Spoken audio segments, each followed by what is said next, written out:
Why are films difficult to understand in English?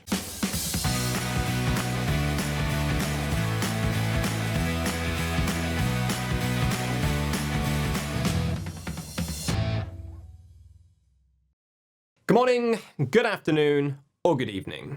I'm Julian Northbrook, and this is Doing English. Good question I got recently. Why are films difficult to understand in English? It's a good question, and well, clearly there is not any single one answer to the question. People are different, and the reasons why you may not understand a film, or indeed anything in English, may be slightly different depending on you, how you've learned English, what you've learned, and a whole range of factors. But generally speaking, in my experience, there are two very, very common reasons why people may fail to fully comprehend or understand anything in English, films included. The first reason is that you may be consciously trying to understand everything as it unfolds in the film. That is, you're sitting, you're watching the film, you're listening to the English, you're trying to understand, and you're doing that consciously. In your head, you're translating everything that you hear into your first language in order to understand it, or you're consciously trying to remember the meanings of words or process the grammar that you're hearing. And everything that is happening in your head is a conscious process that you are actually doing and thinking about. Now, if that is the case, and if that is you, then you don't stand a hope in hell of being able to understand properly. Even a native speaker wouldn't be able to understand at the speed that we naturally speak at if they are consciously processing everything in their heads, because that's simply not how we use English or indeed any language. Now, the problem here is that most people have been taught English in a way that encourages them to consciously think about everything in their head. Think about the way that you learned English at school and the way that you were punished for making mistakes, and you therefore spent more time thinking about what you were doing, and you've probably over time learned a very bad habit whereby you are thinking consciously about everything that you're doing. And unless you can break that habit, well, you're not going to get very far with understanding, well, films or indeed anything. You need to break it. The second reason, and this is a very, very common one, is that quite simply, you probably haven't learned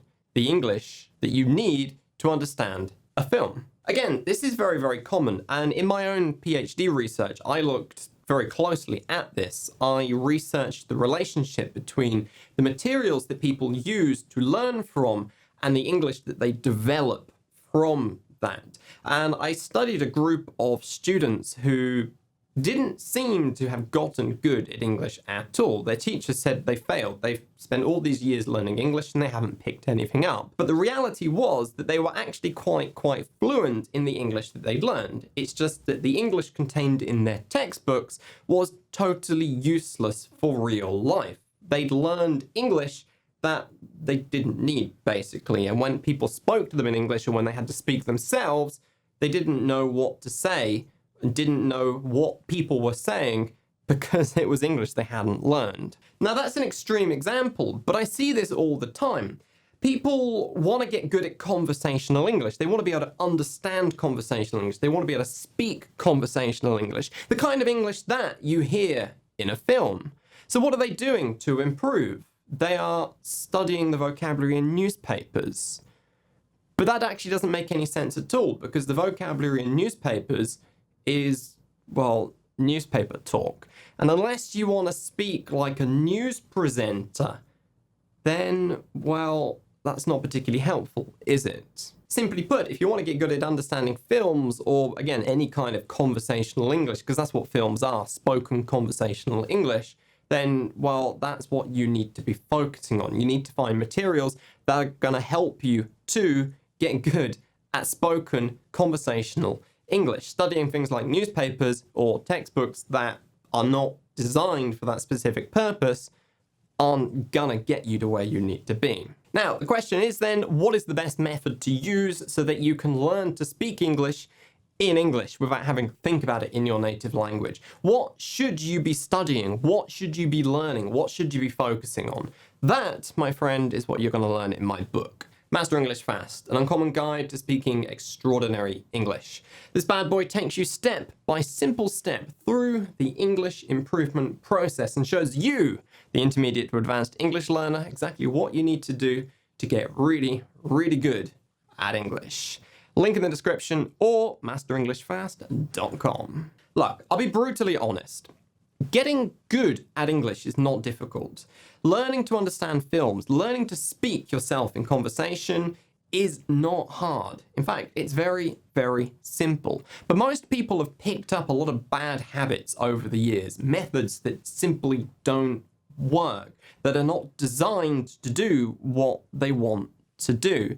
And if you are not getting the results that you want by doing what you are doing now, doing more of it is not going to help. You need to change the way that you learn so that you change the results that you get. That is something we're going to talk about more in a future video. But in the meantime, this is me, your beloved host, Julian Northbrook, signing off from another video. Take care, don't get caught doing anything that I wouldn't do, and I'll see you in the next one. Bye-bye. Before I go, are you feeling overwhelmed by the massive whale that is English? If you want to know how to break it down into bite-sized chunks, you're going to want to watch this video right here. And if you're not sure about how to go about practicing English all by yourself, watch this video right here. Enjoy.